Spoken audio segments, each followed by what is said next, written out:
In 1994, John Nardone placed the first paid ad on the internet. 30 years later, he watched the most powerful man in advertising lecture everyone about saving the open web, and he'd had enough. So he wrote Jeff Green a letter. The line that lit up the industry: "Please don't insult us with false virtue." Today, he says it to my face. This is the ADOTAT Show. Welcome to the ADOTAT Show. My guest today is John Nardone, CEO of JWX, and the man who placed the first paid internet ads in 1994. He helped build the ad-supported internet. He is a founding member of the IAB, and recently he sold Flashtalking for $500 million. And then he wrote an open letter to Jeff Green, telling him to stop slandering legitimate SSP and publishers, call it false virtue and not really a good look. John Nardone is one of the few people alive who can tell Jeff Green he is wrong and actually have the standing to back it up. John, welcome, and let's start with the letter after we find out how you're doing. Well, I'm doing great, and thank you so much for having me on the show. Great to be here. Welcome. So you wrote an open letter to Jeff Green responding to his characterization of SSPs as resellers. And quoting you, you said, "Please don't insult us with false virtue." You said it smells like advocating for what is good for the trade desk, not what is good for publishers. Can you walk me through why you wrote the letter? What was the moment when you decided, I just need to say this publicly? Well, sure. So, I've spent almost the entirety of my 40-year career working on the side of the advertisers. I was a client myself at Procter and Pepsi, and then an agency at Modem, and then building ad tech tools for buyers. And for the first time in my career, I find myself on the sell side and really grappling with the challenges that publishers are facing in today's environment. And what you figure out pretty quickly is, publishers are smart and they're making the adjustments they need to make in order to be financially viable as they're forced to compete for consumers' attention with the Googles and the TikToks and the Metas of the world. They're outgunned. And when they choose to use SSPs or pay anybody for distribution of their content, it's because they think it's a good business decision for them to make money. Then to have Jeff come in and basically say anybody who's a reseller or an SSP is an obfuscator, a duplicator, and throw all this negative stuff on it like they're doing something wrong is just a mischaracterization of the reality of this business. Like, publishers have been paying for distribution since they had to pay printing presses to write and mount them in trucks to get to the retailers, who took a percentage of the final retail price of the magazine at the newsstand. Like, this idea that people shouldn't get paid or that publishers shouldn't use distributors to bring their content to market is just ridiculous. And for Jeff to wrap it in sort of this moralizing about being the advocate of the open internet and, protecting people, it just didn't ring true. And frankly, I took offense. Did Jeff Green respond? Did you hear from him or anyone at the trade desk? He did not respond. The chief marketing officer responded to refer me to some other thing that Jeff said somewhere along the line that was supportive of publishers. But the reality is the trade desk's customers are buyers, and they support the point of view of the buyers who want to get the best deal they can get. And there's nothing wrong with that. It's be honest and straightforward that that's what you're doing, while you're at the same time sort of throwing shade on other people for legitimately doing their business. If last touch attribution worked, your waiter would get full credit for the meal. We make sure the chef gets credit too. Incremental. So Alexander Dzonka, who I just interviewed, I think, last week, he wrote that the industry has a courage problem because executives hide behind anonymity when challenging powerful platforms. He actually wrote this in Ad Exchangers. You did not hide. Was that a risk? If I hadn't written it in a moment of anger and I'd taken the time to think about it more, I probably would have been gentler, is the honest truth. I really had no idea that it would get the kind of pickup and attention that it did. And so if I had to do it again, I probably would have moderated my tone a little bit, just out of respect. So there's that, but I wouldn't stay quiet. Right. I think I have a little bit of a different, I've been doing this since the beginning. I used to buy from AdECN, from Jeff's first company, I feel like I have a little standing Right. to be able to say, hey, wait a second, this isn't right. So you propose 4 principles in the letters. 1, buyers deserve transparency. Publishers deserve to manage their distribution however nets them the best outcome. Value-added resellers exist to add value, and bad actors should be thwarted without limiting legitimate publishers. Those sound reasonable. Would Jeff Green agree with them? I don't think he would disagree, but I think, Right. a funny thing happens when you run big companies and those general agreements in principle get interpreted through 4 levels of management and have to be balanced against other directives and so forth. Sometimes what comes out the other end at the street level, so to speak, isn't always what Jeff might think it is. She also wrote, our publisher partners are under siege from overwhelming competition from closed platforms and now from AIs. Don't make their lives harder. You are now CEO of JWX, a company built to help publishers survive this exact siege. Is that letter a business proposition or a genuine belief? Oh, that's a genuine belief. I mean, both can be true. Yeah. At the same time. I didn't write it as a business proposition. I wrote it, as I said, it in a moment of being offended. Right. So it came out as I was thinking and feeling it at the time. No, I think that's right. As I said, spent 40 years as a buyer here and helping people buy well. And the thing that you want as a buyer is, don't give me false information. Give me the information so that I can make a decision. And that decision might be that I don't want to buy your inventory, or I don't want to buy from you at all.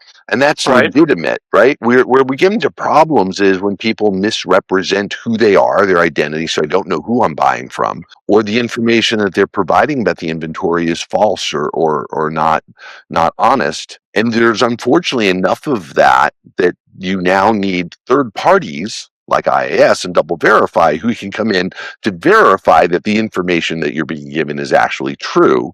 I think that is unfortunate, and recognition of the fact that there are bad actors in our ecosystem. But the fourth point was, in trying to thwart the bad actors, you can't squash the legitimate players. That's not right. You said go after the bad guys. Hell yeah. Who are the bad guys specifically? Because everyone says that they're bad guys, but I'm not sure anyone agrees who they are or names them. I'm not going to name names.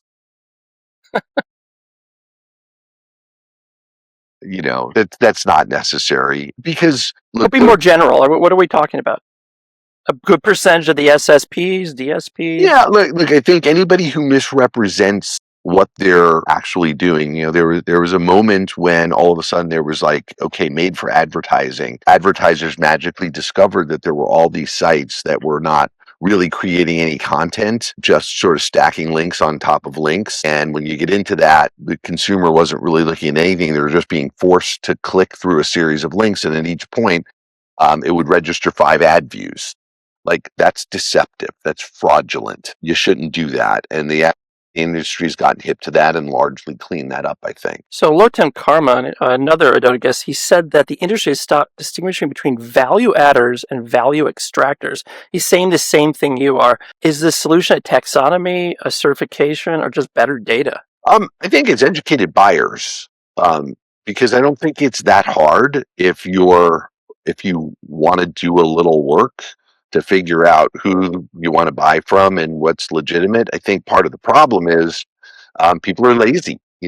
We, for a lot of reasons, defaulted to where you've got very, very inexperienced people, often at the helm, making the actual keystroke decisions of what's being bought and not bought, and they don't know better. And that's unfortunate that there's a sort of whole cascade of advertisers don't want to pay agencies what they need to get paid, so advertisers lean on more and more junior people to keep their costs down, and then they start looking for other ways to make a buck or squeeze out a few other margin points. And I think that cascade of bad decisions winds up taking the advertiser often very far from where they thought they started out, and that's unfortunate. I think the part of the answer to that is advertisers taking more of this stuff in-house so that they're closer to the decision making and that their ability to actually influence what's happening at the keyboard and what gets bought is not diluted through multiple layers of agency and buyers and so forth. So JWX, which is JW Player plus Kinetics, Kinetics. merged Yeah. in 2024, plus True Anthem, plus August X Labs, plus the Quantum Path Partnership, plus StackAdapt. From the outside, it looks a little bit like a Frankenstack. Convince me it's not. What is JWX? So what we're trying to, I'm not going to try and tell you what it is at the moment, isn't a bit of a Frankenstack, because 3 of those acquisitions are less than 3, some of them are, Right. 2 of them are less than 3 weeks old. So there's a lot of work to do to integrate them in. But where we're trying to go is to build an operating system for publishers that helps them through the process of transforming their content, distributing their content to where it needs to go to engage their consumers so that they can monetize it.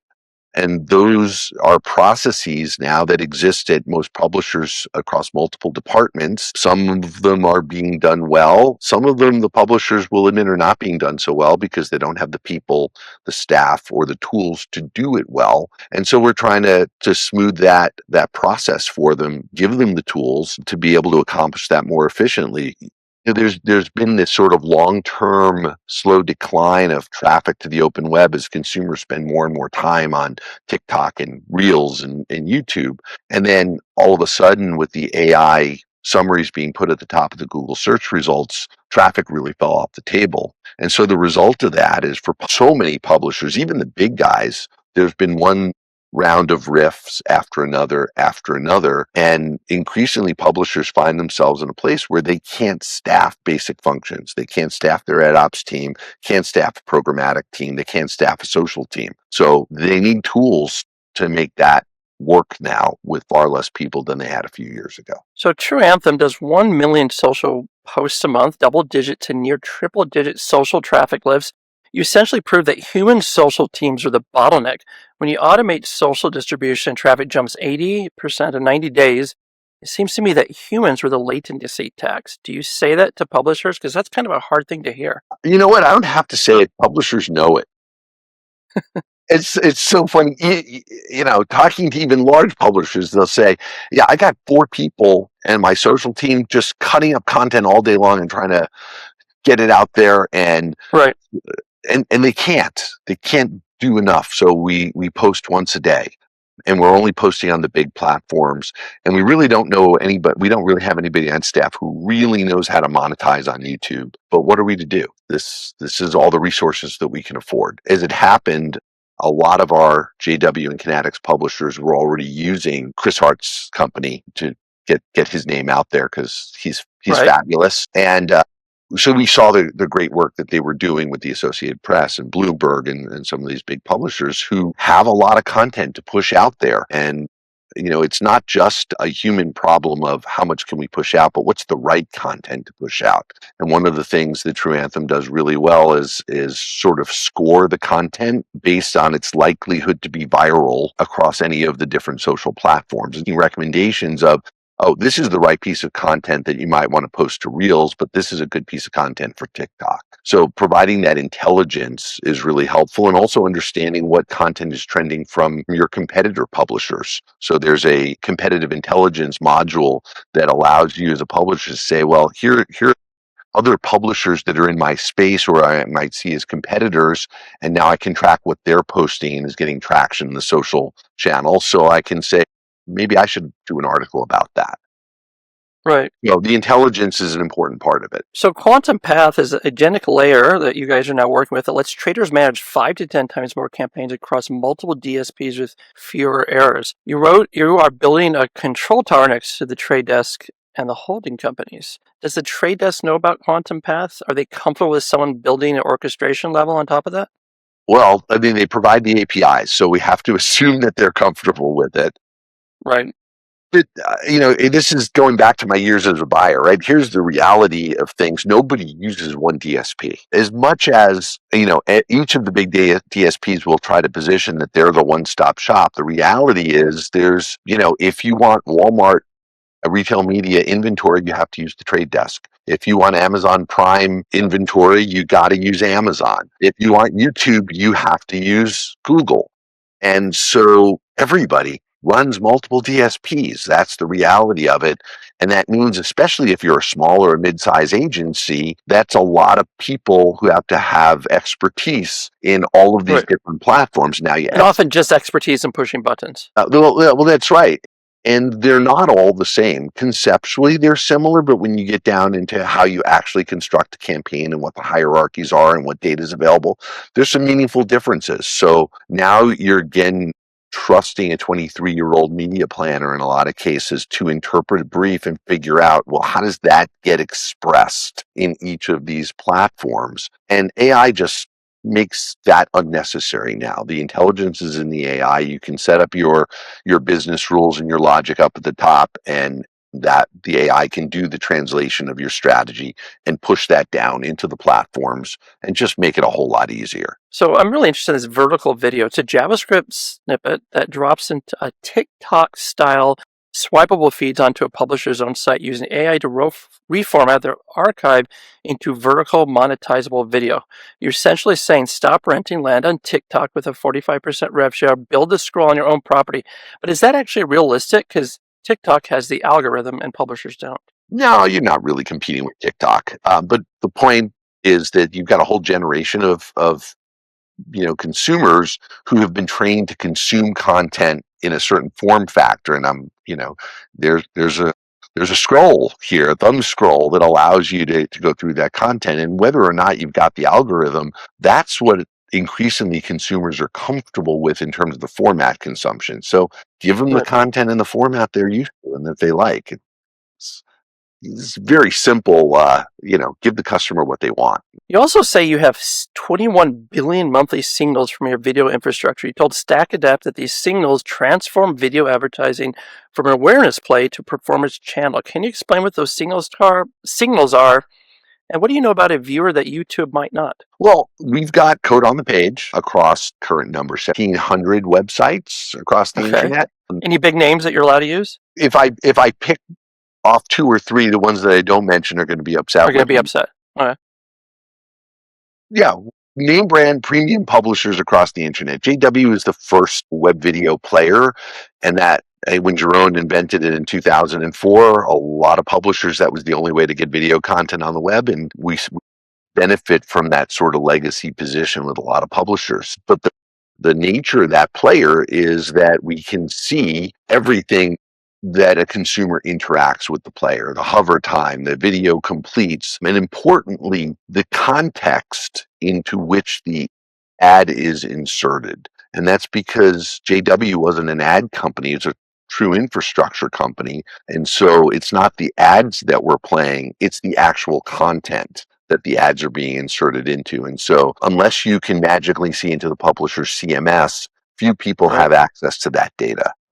So you also said publishers under siege from closed platforms in AI. AI-generated search answers are destroying referral traffic. Open market CPMs are declining. Signal loss from privacy regulations making targeting harder. Subscriptions fatigue has hit a ceiling. Is the open web dying? It's certainly not healthy. That's the reality. Right. I think it's probably not going to die anytime soon. It's resilient, but it's kind of weak and sick. I think is the right way to. So how is there? Here's my other question: how is there more banner inventory? If the traffic to the open web is going less, shouldn't there be also less inventory, not more? Yeah, every month there's more inventory in the programmatic ecosystem. What's a publisher to do when the traffic falls except to put more ads on the page? Right. Well, I could think of other things, but vertical video. Well, vertical and another video player on the page. I mean, essentially, what happens is as publishers are sort of fighting the gravity of falling traffic, they're putting more ads on the page, and even the premium publishers, the brand names that we think of as legacy brands, and they're having to do that. Right. And so I always sort of take issue to folks trying to distinguish between quality publishers and not quality publishers. And go, well, what exactly does that mean? Does a quality publisher mean there's less ad clutter, or does a quality publisher mean that they invest more in hiring more journalists that are on their staff? Those two things can both be true. So you also said the old playbook built around reach is giving way to a new reality. Media owners must win attention wherever it happens. What does that mean in practice? Because win attention wherever it happens sounds like it means being on every platform, which means more dependency on platforms, which again goes back to the whole problem. Well, so part of that is distinguishing between just traffic and engagement. In Right. the old model, Google's sending a constant stream of people, and so if they only looked at one article or one ad, okay, the next person was coming. Right. And you know that tomorrow there'll be another stream of people coming from Google. As that has gone away largely for publishers, that dawns on them that they have to be responsible for building the relationships with consumers such that when the consumer does come to their site, they stay longer, engage with more content that can be monetized, and they come back tomorrow because they enjoyed the experience. And that really does change the dynamic for the publisher to be much more cognizant of who are my loyal customers that form the foundation of my monetization. Who can I get subscriptions from? Who's a regular user? And how do I make sure that I get as much monetization from them as I can without tipping the scale over into annoying them and making the experience unpleasant enough that they don't want to come back? And where that tipping point is and where that level of monetization is not the same for every consumer. So increasingly now publishers have to think about segmenting their audiences and their traffic, understanding the differences, and differentially treating them with different content and different monetization strategies. So the example I always give to publishers is you may have a long attention span and be happy with a 5-minute video. I've got a short attention span and I'll only watch a 1-minute video. Right. It might be the same underlying content, but it can be tailored to the needs of the individual. Or some people like audio. So let's put an audio experience front and center on the pages for those consumers. Because at the end of the day, I can only monetize the consumer who honors me with their engagement.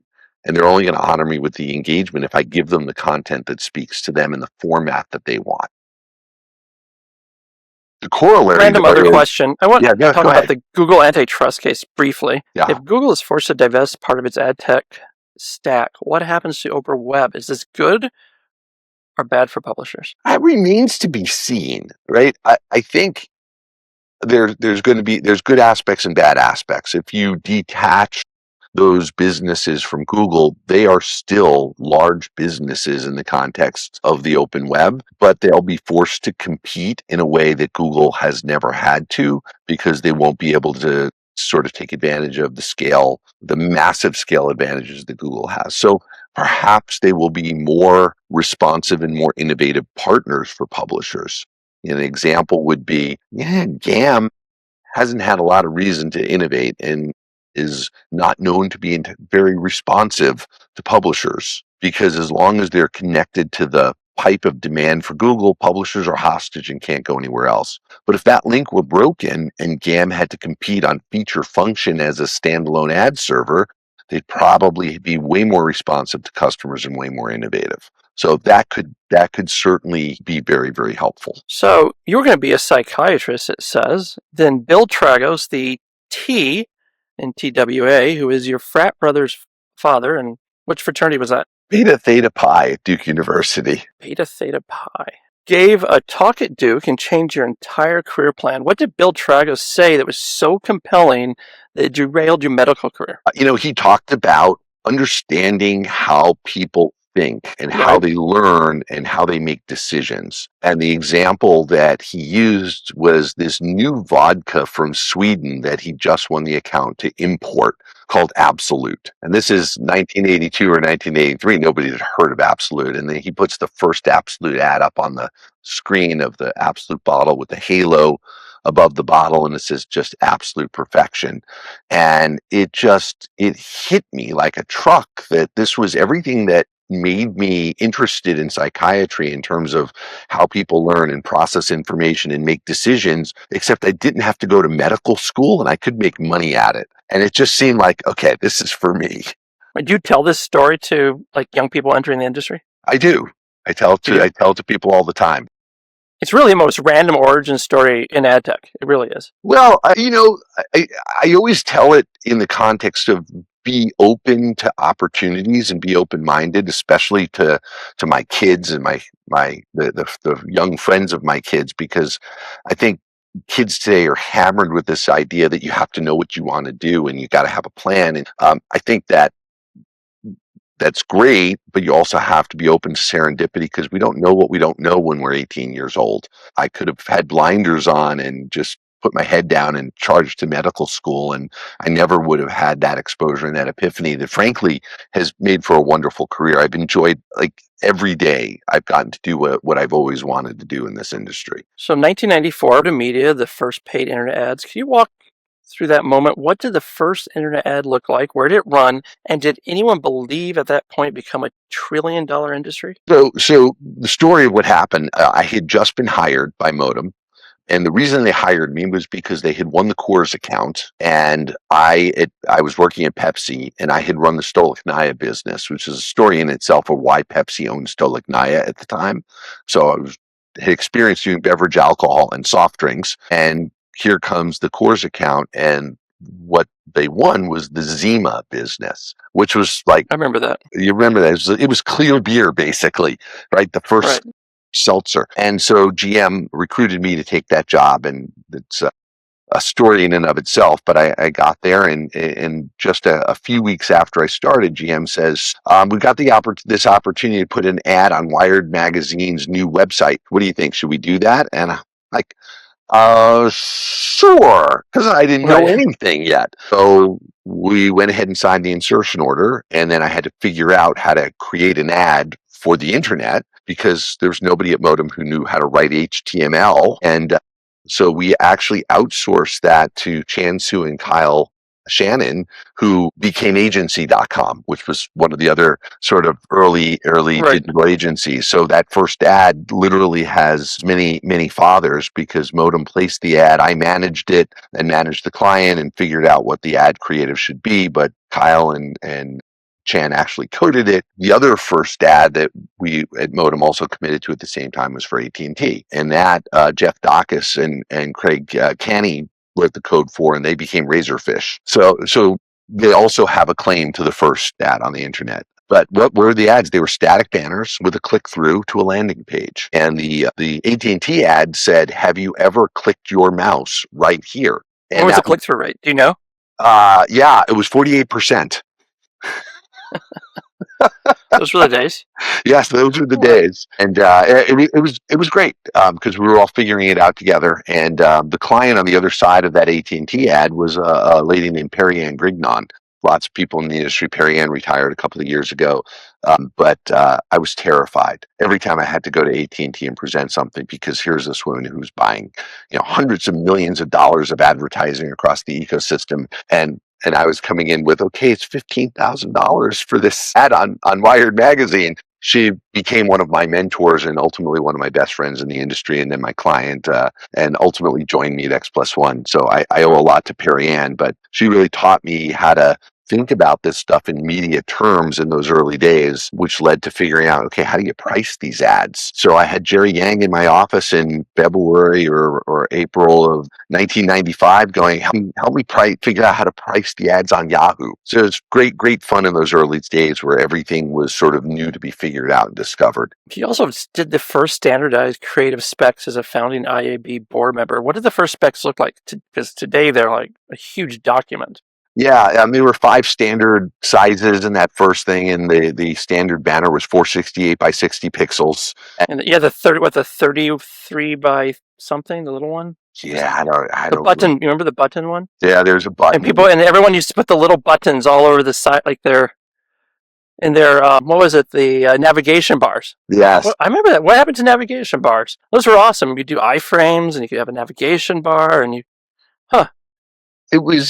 It was one of those things that was just born of pure necessity because what was happening is every publisher made the ads whatever size or shape they wanted. And we were, one of the first agencies in putting together buys across 50 or 60 websites. And that would mean from a production standpoint, we're taking the same ad and having to rebuild it 70 times and then figure out. No one ever followed the size, like how many megabytes or kilobytes is supposed to be. Well, that can't. Especially when Flash came around and people just ignored that. But there was a real penance if you made the file sizes too big, because the consumers were on, 56 baud modems. And so right. you'd wait for the page to paint. So if you How made about the that? ad light enough, the ad would paint first before the page. And so you got a better ad impression out of it. So if you made the ad too heavy, it didn't paint until later in the painting process.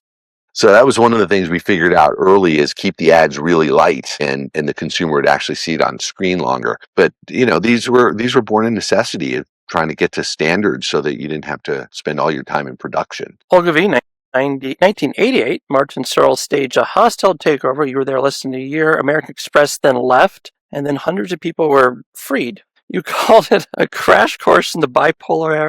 I'm not going to get it out.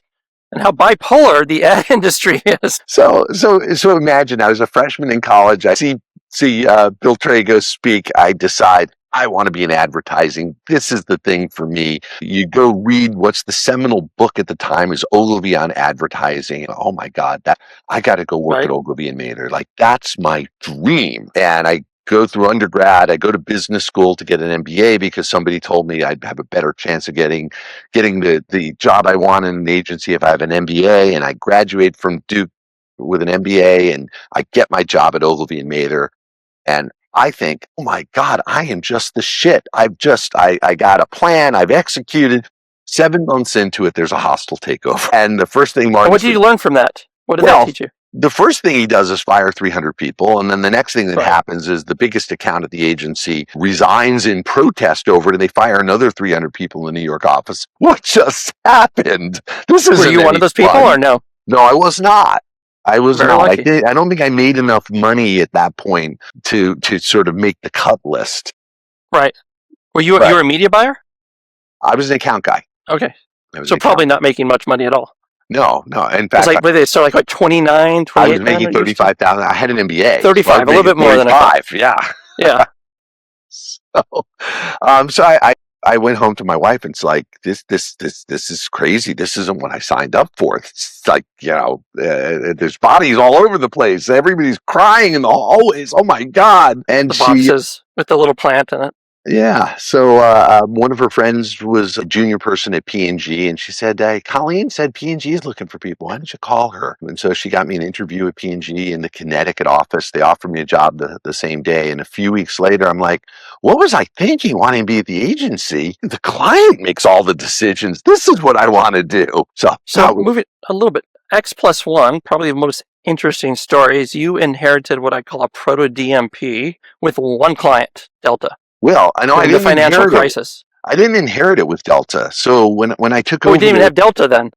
Oh, there were 3 clients when I got there in February 2008. Unfortunately, they were American Express, Citibank, and Verizon. Right And before the financial crisis. exactly, the financial crisis hit, and my revenue went to zero, literally. Okay. And I'm sitting there as a brand new CEO 6 months in with no clients, no revenue. But you rebuilt it and sold it to Rocket Fuel for 200. $230 million, it says. That's right. And then you Flashtalking to $500 million, 2 exits, $730 million combined. What is the pattern, and what do you do when you walk away from a company? Well, the pattern is innovate. Like, get in there and figure out what is it that the customers need and figure out how to build it really fast. And I'm blessed that at every one of those stops from modem on forward, my partners in crime, Pete Massey's the CTO and Pat DeAngelis, Pete the CFO and Pat the CTO. I like to tell people I'm big on ideas, but Pat's the guy at every step who's made those ideas come to life and become real. So it's one thing to come up with the idea of a data platform that connects to your website and creates a dynamic experience for airline customers. It's quite another thing to know how to build it, which I have no idea how to do. And so I was blessed. Pete and Pat are with me here at JWX as well. Blessed with some guys who can carry the ball for that stuff. But it's about innovation and trying to be forward looking, understanding what customers need, and having the confidence to put the marker out there, 12, 18 months, 2 years in the future, and try to go where, to butcher a metaphor, to get where the puck is going. So I like to tell people, when I went to Tim Mapes, who was CMO for a long time at Delta. I had built Delta.com at Modem, the first website for Delta. When I went to Tim a few years later and said, hey, what do you think if we took that website we built for you at Modem and we attached it to the SkyMiles database and put some logic in there so that the website changed based on who the SkyMiles customer was? Right. So obvious. And that was today. innovative then. That was breakthrough. Nobody had done anything like that before. And Tim gave us a $300,000 budget for a pilot, for a proof of concept, which we built. And that turned into a 3-year, $10 million contract to rebuild Delta's website. And then X+1 was off and running from there. So you've been 30 plus years in the industry. You've seen search, programmatic, mobile, social, CTV, and now AI. Each wave created winners and losers. Who do you think wins the AI wave and who loses it? Well, people who have unique proprietary data have an enormous advantage in the AI world. Everybody has access to the LLMs. It's a utility, whether you're choosing to plug into Gemini or OpenAI or Perplexity or Claude, pick your one. There's plenty of AI intelligence out there. What's going to differentiate winners from losers is who's got something unique for that AI to work with. And usually that's data. And I think there's a lot of different ways that can manifest itself, and that you can get a position to have unique data. But that's as an investor, that's the first thing I'm looking for. Is there some defensible or ownable data on which the AI can act that's going to give you a long-term competitive advantage? I have an interesting note here that Pete Massey has been your CFO at 3 companies. That's amazing. What does it tell you about how you operate? I think the most important thing for me as a person trying to build companies is that I don't think of the folks that I work with as employees. They're my partners. And certainly for Pete and Pat, that has quite literally been the case now for lots and lots of years. But there's a whole wonderful group of people who've joined up with us and has followed from company to company because we're a team and we're in it together. And for a lot of these businesses, it's a good thing from an economic standpoint to be in the leadership team and to be the CEO. And if you have some success, you're rewarded. I've tried to always be really egalitarian about it and frankly not be a pig and make sure that these folks who've been so instrumental to success share in that in a really, really meaningful way.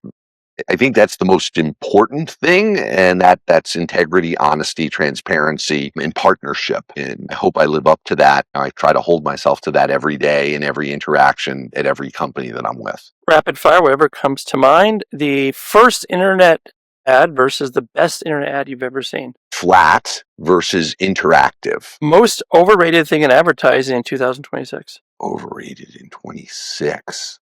Retail media. Most underrated? Rich media. Jeff Green, respect or resent him? Respect deeply. The one thing about 1994 advertising that still has not changed. Consumers need to respond or interact with the ads. And before we go, one sentence for every publisher watching. Adaptation is hard, but you guys are resilient. You've proved it over and over again, and this is just the next challenge for you to overcome. John, thank you. You placed the first internet ads in 1994. You helped write the rules. You built and sold companies for $750 million. You came out of retirement because you could not stay away. When Jeff Green tried to paint all the SSPs as resellers, you wrote him a letter that said, please don't insult us with false virtue. That letter was not just about the trade desk. It was about whether the industry has the courage to defend the people who actually make content. Thank you so much. Oh, thank you so much. Really enjoyed it. I'm Pace Socklad, and this has been the ADOTAT Show. Defend the publishers, challenge the platforms, and whatever you do, don't insult us with false virtue. See you next time. That's the show.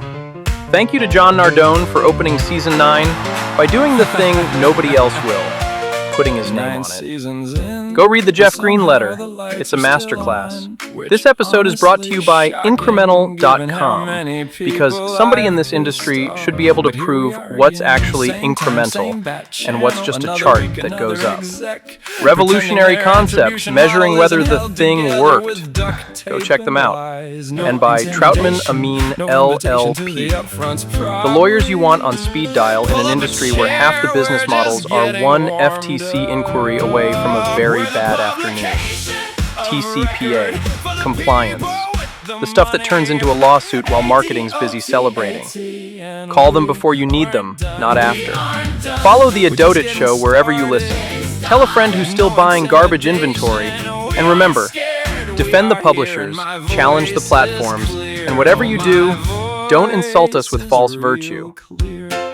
Next week, Dr. Paul Farrow from Microsoft. I'm Pesach Latin. See you next time. That's literally the whole point of the show. So VP somewhere is sweating right now, reading this through their PR team. Hi, Jessica. Tell your boss we said hi.